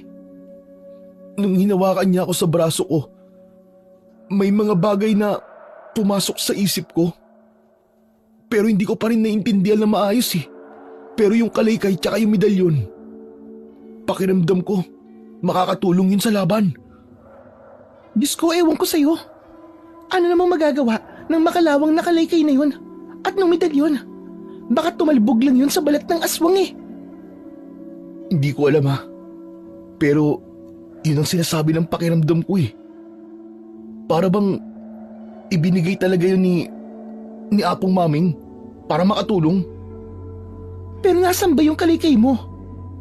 Naiwan ko sa bahay mo eh. Ganito Sele, mauna ka na sa bahay ni Kapitan ha.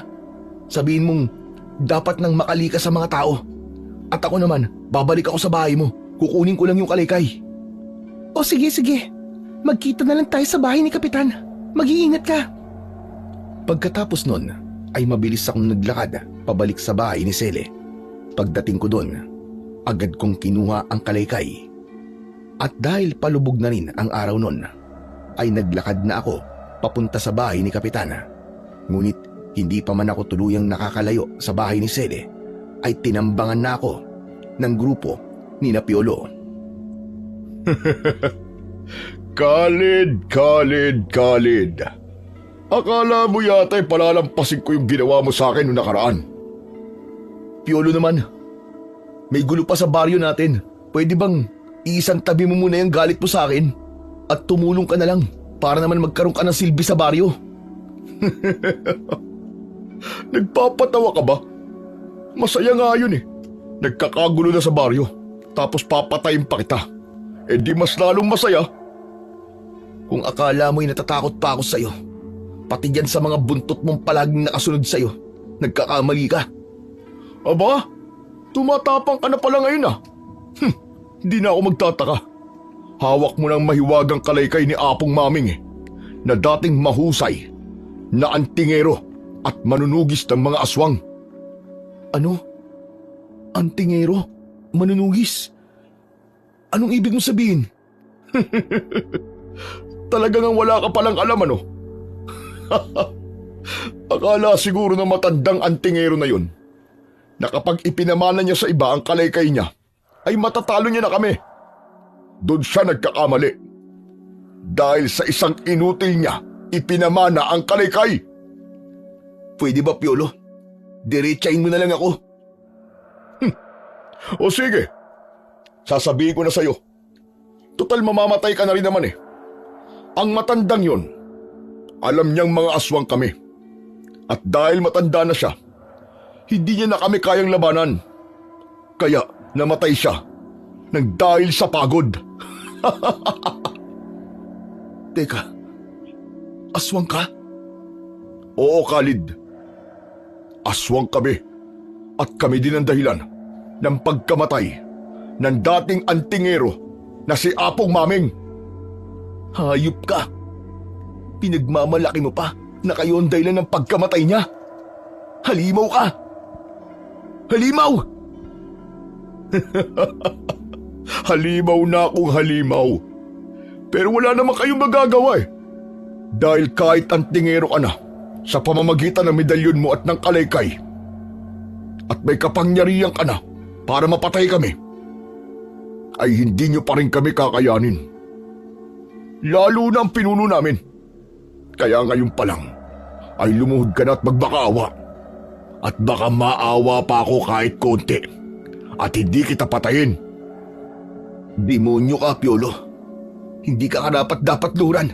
At mas lalong hindi ako luluhod sa nilalang na mas mababa pa kesa sa mga tao. Dahil sa Diyos lang ako luluhod. Kung ganun, ay pasensyahan tayo. Dahil ang mga tulad mong inutil ay kinakain ko lang. Eh di kung ganun, bubusugin kita sa bugbog. Nabigla na lang ako nang mag-umpisang tumunog ang mga damit nila na parabang napupunit. Hanggang sa nag-iba ang anyo nila. Humaba ang mga braso, maiitim na mga mata, at ang mga bibig na nakabaligtad, habang ang mga kuko naman nila ay tumulis. Pinaikutan nila ako at rinig na rinig ko ang pagtawa nila habang ang mga mukha nila ay hindi nagbabago ang anyo. Pagsisisihan mo na kinalaban mo ang isang tulad ko, Khalid. Hindi ako magsisisi dahil alam kong tama ang ginagawa ko. Hindi nga nagtagal ang usapang yon at isa-isa silang sumugod. Hinigpitan ko ang pagkakahawak ko sa kalaykay at nagulat na lang ako nang biglang magliwanag yon at parang wala ulit akong kontrol sa sarili ko at kusa na lang na gumagalaw ang katawan ko. Hindi nagtagal ay naubos ko ang mga kasama ni Piolo at kami na lang dalawa ang naiwang magkaharap. Kung akala mo ay susuko ako, nagkakamali ka, Piolo. Ngayon pa, na isa na akong antingero. Dahil sawa na akong manahimik. Lalaban ako kung kailangan. Akala mo siguro, porque antingero ka na, ay matatalo mo ko. Dahil lang sa natalo mo, ang mga walang kwenta kong alalay. Diyan ka nagkakamali. Ako naman ngayon. Sa mga oras na yon, biglang lumukso ng napakataas ang aswang na si Piolo hanggang sa naabot niya ako. Dahil doon natumba ko at nabitiwan ko ang mahiwagang kalaykay na ginagamit ko sa pakikipaglaban bilang isang antingero. Lumapit ulit si Piolo at sinipa ako ng paulit-ulit sa sikmura hanggang sa sumuka na ako ng dugo. Hindi na ako noon makagalaw at pinilit ko na lang na tumingala at tinignan ang halimaw na nasa harapan ko. Pero para akong naging bato nang bigla kong makita sa likuran ni Piolo ang pumanaw na si Apo Maming. Nakatingin lang ito sa akin at ngumiti. At hindi ko na namalayan at bigla kong nahawakan ang paa na ginagamit ni Piolo sa pagsipa sa akin. Tama na ang pananakit mo, Piolo. Kailangan maramdaman mo rin ang nararamdaman ng mga tao ngayon. Habang hawak ko ang isang paa ni Piolo ay bigla akong tumayo. Kaya naman nawalan siya ng balanse at natumba sa lupa. Dahil doon, nagkaroon ako ng pagkakataon para makuha ulit ang aking mahiwagang kalaykay. At dali-dali ko yung hinampas sa ulo ni Piolo. Ano? Nararamdaman mo na ba ngayon ang sakit? Kulang pa yan sa ginawa niyo sa mga taong pinatay niyo. Kung akala mo ay matatapos na ang lahat pag napatay mo ako, nagkakamali ka, antingero. Dahil uubusin kayo ng pinuro namin. Hindi ko na napigilan ang sarili ko ng mga oras na yon at diretso ko nang hinataw ng kalaykay si Piolo at bumaon yun sa liig niya. Habang ang itim na likido na nanggagaling sa liig niya ay tumalsik sa mukha ko at nang masiguro kong patay na siya ay napangiti ako at napaluhod sa lupa hanggang sa nawalan na ako ng malay at nang magising ako ay nasa bahay na ako ni Kapitan. Diyos ko, salamat. Gising ka na rin sa wakas. Sili? Huwag ka munang kumilos. May bali yung buto mo sa likod. Napahilot ka na ni Kapitan, pero sa palagay ko, hindi tamang tatayo ka kagad. Tama si Celestine iyo. Magpahinga ka muna. Ano ba kasing nangyari? Bakit may dumi ka sa katawan tapos ang lansa pa? Buti na lang pala nagpasya akong umuwi. Kung hindi, baka namatay ka na doon. Si Piolo, Sele. Si Piolo, aswang siya. Alam namin yun, kasi nung nakita ka namin, katabi mo ang katawan niya. Dahil siguro gabi nun, kaya hindi siya bumalik sa pagiging anyong tao niya. Pero ang mukha niya kalahating tao at kalahating aswang. Kaya, nakumpirma namin na si Piolo yun. Ang mga tulad niya rin ang dahilan ng pagkamatay ni Apong Maming. Kung ganun, tama lang talaga ang hinala natin noon pa. Pero hindi pa tapos ang laban. Kasi may pinuno daw sila. At sigurado akong madami pa ang mga tulad niya. Kung ganun iyo, kailangan na maganda ng mga tao. Hindi, Kapitan. Hindi nasasama ang mga tao sa labang yun. Nakita ko ang kayang gawin ng mga aswang na tawgan. Hindi sila kayang patayin ng mga pangkaraniwang sandata lang. Pero kung hindi lalaban ng mga tao, hindi na magiging ligtas ang baryong ito. Kaya napag-isip-isip ko po, ako na lang po ang lalaban sa kanila. Ano bang pinagsasasabi mo, Khalid? Nahihibang ka na ba? Kung yung grupo nga ni na Piolo ay nagawa kang puruhan, paano pa kaya yung pinuno nila? Sigurado akong mas malakas yun. Kung yun lang ang paraan para mas maraming mailigtas sa tao, mas gugustuhin ko ng isakripisyo ang buhay ko. Alam mo, Khalid, para kang sira. Kung lalaban ka, sasama ako. Lalaban din ako. At hindi mo ako mapipigilan. Nagulat ako dahil biglang tumaas ang boses ni Sele at lumabas siya ng silid at padabog na isinara ang pinto. Teka, Sele! Teka! Pero kasi mapanganib eh! Hayaan mo na muna siya, Khalid. Nag-aalala lang sa'yo ang kaibigan mo. Lalo na't 2 araw kang hindi gumigising. Natural yun sa kanya. Pero hindi niyo po naiintindihan, Kapitan eh. Oo, nagpapasalamat ako kasi inaalala niya ako. Pero kung ipipilit niya ang gusto niya na sumama sa pakikipaglaban sa mga aswang, para siyang kuneho na pumasok sa lungga ng mga leon. Hayaan mo, Iyo, kakausapin ko siya. Pero sigurado ka bang lalabanan mo ng mag-isa ang mga aswang na yon? Opo, Kapitan. Desidido po akong burahin sila sa mundo. At ang mga demonyong tulad nila ay hindi pwedeng maghari-harian dito. Pero sa'yo na mismo nang galing na malalakas sila. Nag-aalala ko na baka pati ikaw ay mapahamak. Mas makakabuti siguro kung may kasama ka. At may mga tutulong sa'yo. Kapitan, laban ko po to. At sana maintindihan niyo po yun. Masaya kung may matapang na tao ang gustong ipagtanggol ang baryo dahil sa mga halimaw. Pero, paano mo gagawing lumaban kung nasa ganyan kang kalagayan? Kapitan, dahil isa na po akong antingero at nasa akin na po ang maywagang kalaykay at medalyon ni Apong Maming at naiintindihan ko na po kung bakit ibinigay po ito sa akin. Dahil may tiwala po sa akin si Apong Maming. Naniniwala siya sa mga kakayahan ko. Teka, ano bang kalaykay at medalyon? Yung ba yung nakasaksak sa leeg ni Piolo? Yung makalawang na bagay na yun? Yung ba yun? Opo, Kapitan. Hindi ko po alam kung kilala niyo po si Apong Maming. Pero ang sabi po sa akin ni Piolo bago kami maglaban, si Apong Maming daw po ay isang antingero noon at manunugis ng aswang. Ang matandang yun. Siya pala ang magiting na antingero at manunugis noon na iniligtas ako sa kamay ng mga aswang. Kapitan? Hindi ko alam na siya pala si Maming dahil nakatakip ang mukha niya noon. Tama ka, Iyo. Antingero at manunugis nga ng mga aswang ang dating may-ari ng mahiwagang kalaykay na yon at ng iyong medalyon.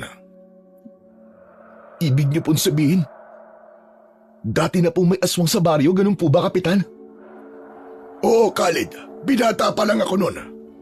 At ganun din si Maming. Nang biglang magsulputan ng mga aswang. Tapos nagkaroon kami ng biglang tagapagligtas. Pero hindi siya nagpakilala sa amin. At isa rin ako sa mga maswerteng taong nailigtas niya. O Diyos ko, hindi man lang ako nakapagpasalamat sa kanya. Isa siyang bayani ng baryo. Isang magiting na antingero at manunugis ng mga aswang. Natulala ako nang makita kong namumuo na naman ang luha sa mga mata ni Kapitan. Ewan ko ba kung bakit ganun na lamang kababa ang luha ko. Doon ko na napagtanto na hindi talaga istrikto si Kapitan dahil meron siyang malambot na puso na inaalala lahat ng kabutihan na ibinibigay sa kanya. Hayaan niyo po, Kapitan. Mapapasatin din po ang ustisya na kailangan natin lahat. Kung ganun, iho, tulad ng tiwala na ibinigay namin sa dating magaling na antingero at manunugis, mananalig ako sa iyo at magtitiwala. Alam kong hindi mo bibiguin ang mga tao dito.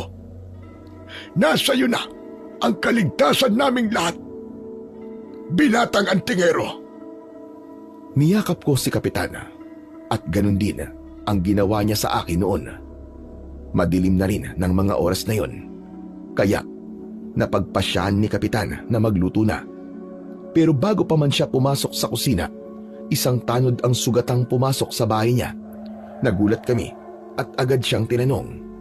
Ayon sa kanya, ang mga nililikas daw na tao ay naharang ng mga aswang at kinuha sila. Kasama na doon ang ilang mga tao na tumutulong sa paglikas. Kasama daw doon ang kaibigan kong si Sele. Napatayo ako at biglang tumingin kay Kapitana. Alam kong iniisip mo, iyo. Magunos dili ka. Hindi mo sila matatalo sa padalos-dalos na desisyon. Hindi po, Kapitana. Kaibigan ko na po ang pinag-uusapan dito. Susundan ko po sila. Pero hindi mo alam kung saan sila pupunta. Matalino po si Sele, Kapitan. Kung nadakip man siya ng mga aswang, sigurado po ako na may gagawin siya para madali ko po siyang mahanap. Sasama ako sa iyo, iyo. Hindi na po, Kapitan. Tulad po ng sinabi ko, laban ko to. At ang gagawin niyo lang po ay tulungan ng mga sugatan. Magtiwala po kayo sa akin, Kapitan. Gagawin ko po ang lahat. Mailigtas lang sila. Hindi ko na hinintay na magsalita pa si Kapitana. Pinuha ko ang kalaykay ko at dinama ko rin ang aking mahiwagang medalyon at pumasok na ako sa kakawyan. At tama nga ang hinala ko na may gagawin si Sele para mahanap sila dahil sa bawat dadaanan ko ay may mga punit na pahina ng libro at yun ang sinundan ko hanggang sa nakarating ako sa isang malaking kuweba at doon ay pumasok ako. Tumambad sa akin ang napakadilim na paligid. Naglakad pa ako ng kaunti at maya-maya lang ay nakarinig na ako ng mga sigawan. Sinundan ko ang ingay at doon ko nakita ang mas malaking aswang na tawgan. Mag-isip ka, Khalid. Mag-isip ka. Paano mo sila tutulungan? Napatigil ako noon sa pagkausap sa sarili ko nang bigla kong marinig na nagsalita ang malaking tawgan. Napatingin ako sa kinatatayuan niya hanggang sa bigla na lang nag-anyong tao ulit ito. Doon ko siya namukaan. Siya yung lalaki na pumasok sa akin ng sigarilyo. Ngayon, sabihin niyo sa akin, sino sa inyo ang kaibigan ng binatang pumatay sa pinakamagaling kong tauhan? Magsalita kayo! Walang nagsalita sa mga taong biyag ng mga aswang. Hanggang sa maya-maya lang ay humila siya ng isa sa mga batang naroroon at nag-umpisa ng nagsigawan ang mga tao dahil itinutok na ng aswang ang matatalim niyang kuko sa leeg ng bata. Magbibilang ako ng 10. Kapag hindi pa rin lumabas ang kaibigan ng pesting binatang yun, papatayin ko ang batang ito. 1, 2,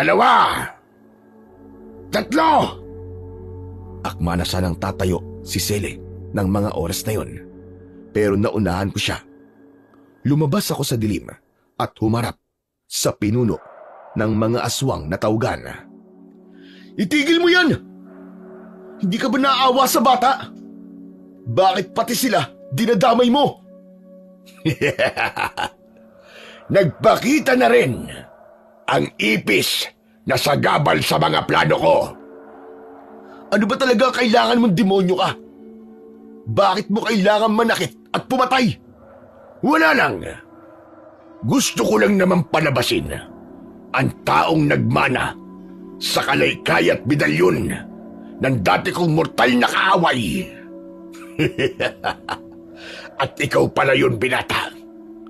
Ikaw na pala ang magiting na antingero ngayon. Ano ba talaga ang kailangan mo? Demonyo ka! Huwag ka namang magmadali. Isa lang naman ang kailangan ko. Pero bago yon, magkwentuhan muna tayong dalawa. Wala akong oras na makipagkwentuhan sa mga kagaya mo. Ang mabuti pa, pakawalan mo na ang lahat ng mga tao dito. Di ba? Ako naman talaga kailangan mo. Yun lang ba ang hiling mo? Walang problema. Tutal naman huling pagkakataon mo na rin naman para makahiling. Kaya sige, pagbibigyan kita, binatang antingero. Mga anak ng dilim, sige, pakawalan lahat ng mga biyag. Nang marinig kong sabihin niya yon, ay napalingon ako sa pwesto ni Sele. Nakatingin din siya sa akin at umiiling. Pero ninitian ko lang siya at tumingin na uli sa halimaw na nasa harapan ko. Kung ganon, ikaw pala ang sinasabi ng matandang yon na papatay sa akin, na itinakdaraw na magiging isang mahusay at magiting na antingero. Kahit pala isa siyang biyasang manunugi sa tantingero, ay may katangahan din pala siya. Sa tingin ba niya, ay matatalo lang ako ng tulad mong patpatin? Patpatin man ako sa paningin mo. Pero may maibubuga ako. Diablong ungas. Abat, matapang kang bata ka. Huwag ka ng maraming satsat. Maglaban na tayong dalawa. Kung ganon, ano pang hinihintay natin? Umpisahan na natin ang bakbakan. Nang mga oras na yon, ay hinigpitan ko na ang pagkakahawak sa kalaykay ko. At nagdasal ako sa medalyon ko. At ilang saglit lang, ay isa-isa na ring sumugod ang mga aswang na tawgan. At ilan sa kanila ay nasugatan ako. At habang nakikipaglaban ako sa mga alagad niya, napapansin ko na bawat aswang na napapatay ko ay nagiging dahilan ng pag-ilaw ng kalaykay ko at medalyon ko. Unti-unti yun na lumiliwanag. Ilang sandali pa ang lumipas at ilan sa mga alagad ng pinuno ng aswang ay natakot ng sumugod dahil walang nagiging laban ang mga napapatay kong aswang. Dahil doon, habol hininga akong tumingin sa pinuno nila at ngumisi lang ito sa akin. Tignan mo nga naman malakas ka pala dahil hindi ka pa rin nila napapatumba. Labanan mo ako. Puro kasatsat. Huwag kang magtago sa likod ng mga alagad mo, duwag. Tapusin na natin to. Huwag ka nga magmadali, sabi. Bakit ba masyado mo ko binabadali? Gusto mo na ba kagad na mamatay? Nandito na ako. Ano pa bang hinihintay mo? Hindi ako natatakot mamatay. Dahil alam kong marangal ang magiging kamatayan ko. Dahil ipinaglaban ko ang baryo kung saan ako pinanganak at lumaki. Bayani! Bayani! Kahanga-hanga! May nalalaman ka pang paganyan-ganyan ang tingero. Kung ganon, hindi ko na ipagdadabot sa iyo yun. Dahil sa mga oras na ito, ay mamamatay ka na! Nagbago siya ng anyo at mabilis na umatake sa akin. Hindi ko inaakalang napakalakas niya. Dahil sa isang hampas niya lang, ay tumilapon talaga ako. Pero pinilit ko pa rin tumayo at tumingin sa mga mata niya. At sa mga oras na yon, ay ako naman ang mabilis na sumugod. Nahataw ko siya at nagkasugat siya sa tagiliran. Pero dahil sa ginawa kong yon, ay nagalit talaga siya ng gusto. Anak ng pato ka! Ang sugat na ginawa mo ay kapalit ng buhay mo! Tumulis palalo ang mga kuko niya. Nagmistula na yung parabang tare ng manok. at pilit niya akong inaabot. Umiiwas lang ako sa mga pag-atake niya at nagawa ko pa nga siyang masugatan. Ngunit dahil doon, nawalan ako ng depensa at nagawa niyang maisaksak ang napakatalas niyang kuko sa may balikat ko. Akala ko pa naman ay malakas ka, Antingero. Ngunit, sobrang dali mo naman palang talunin. Dahil sa sakit na nararamdaman ko, ay hindi ko na nagawang magsalita pa. Dahil habang nakatusok ang mga kuko niya sa balikat ko, ay iniangat pa niya ako. Dahilan ng pagsigaw ko dahil sa labis na sakit. At akma niya na sanang isasaksak sa akin ang isa pang kamay niya na may matutulis na kuko. Pero bigla siyang napatigil dahil si Selly pala ay hindi umalis. Umiiyak siya at may hawak na malaking kahoy na ipinalo niya sa likod ng aswang. Selly! Selly, umalis ka na! Pagkasabi ko nun, nabitiwan ni Selly ang hawak niyang kahoy at hindi pa man siya nakakagalaw sa kinatatayuan niya, ay hinawakan na siya sa leeg ng aswang at malakas na ibinalibag. Napasigaw ako sa labis na pag-aalala para sa kaibigan ko. Dahil nang gumulong siya sa lupa, ay hindi na siya gumagalaw. Hindi ko alam ang gagawin ko ng mga oras na yon dahil nakaangat pa rin ako sa lupa habang nakatusok sa akin ang kuko ng aswang. Pero hindi ko alam, bigla na lamang kusang gumalaw ang mga kamay ko. Nag-init din ang buong katawan ko, kasabay ng pagliwanag ng medalyon. Bigla kong naihampas ng malakas sa aswang ang kalaykay ko at tumama yun sa kanyang sentido. 2 beses ko yung ginawa at pinagdiinan ko talaga hanggang sa pareho na kaming tumumba sa lupa. Tumayo ako sa harap ng aswang. Saka ko isinaksak ang kalaykay sa kanyang dibdib at pinagdiinan ko pa yun ng gusto. Hinugot ko ang kalaykay at sa isang malakas na buwelo ay ipinalo ko yun ng ubod lakas sa kanyang bungo. Pagkatapos nun, unti-unting bumagal ang paghinga ng aswang. Hanggang maya-maya pa ay hindi na ito gumagalaw. Saktan mo na ako. Bugbugin mo ko, tatanggapin ko. Pero wag na wag mong ipapakita sa akin ang pananakit mo kay Selly. Dahil hindi ko matatanggap yun. Tumayo ako pagkatapos kong sabihin yon at nakita kong bigla na lamang nawala ang mga alagad ng pinunong aswang na tawgan. Nakita ko rin kung paanong mangisay ang aswang na yon hanggang sa tuluyan na itong nalagutan ng hininga. At kahit nahihirapan, ay pilit akong lumapit sa nakatumbang si Selly. Nang hawakan ko siya, ay unti-unti siyang nagkamalay. At hanggang sa ako naman ang nawalan ng malay. At nagising na lang ako sa bahay ni Kapitan.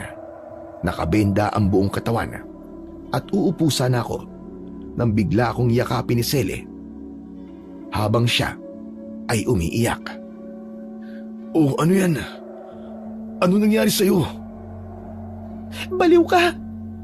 Alam mo ba yun? Masyado mo akong pinag-alala eh. Bakit mo ginawa yun? Ang alin ba? Paalin-alin ka pa dyan. Dahil sa ginawa mo, munti ka na maging kwento. Ewan ko sa'yo. Pero tapos naman na, di ba? Maayos na ang lahat. Balik na tayo sa dati. Wala nang mga aswang. Wala na nga sila. Pero muntik ka na ring mawala. Paano ako pag nangyari yon? Sige nga. Buhay pa naman ako eh. Salamat sa Diyos at sa'yo rin. Dahil sa'yo, lumaban ako. Tama na muna yan. Pasensya na at aabalain ko muna kayong dalawa. Gusto kong magpasalamat sa iyo, Iyo. Dahil hindi mo kami binigo.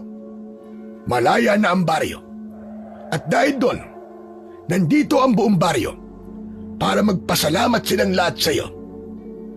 Sa bayani na nagligtas ng ating buong baryo na isang magiting na antingero at manunugis ng aswang.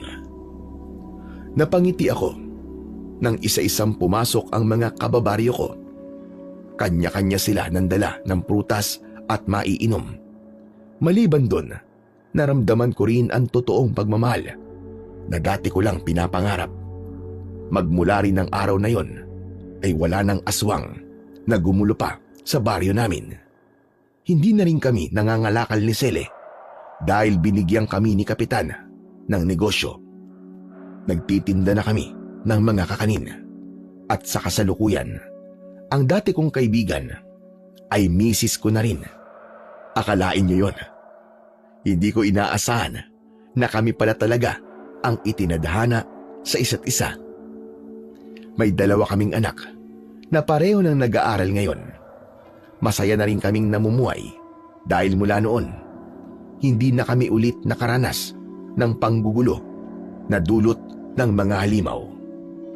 Habang ang mahiwagang kalaykay naman at medalyon ay nasa akin pa rin at iniingatan ko pa rin.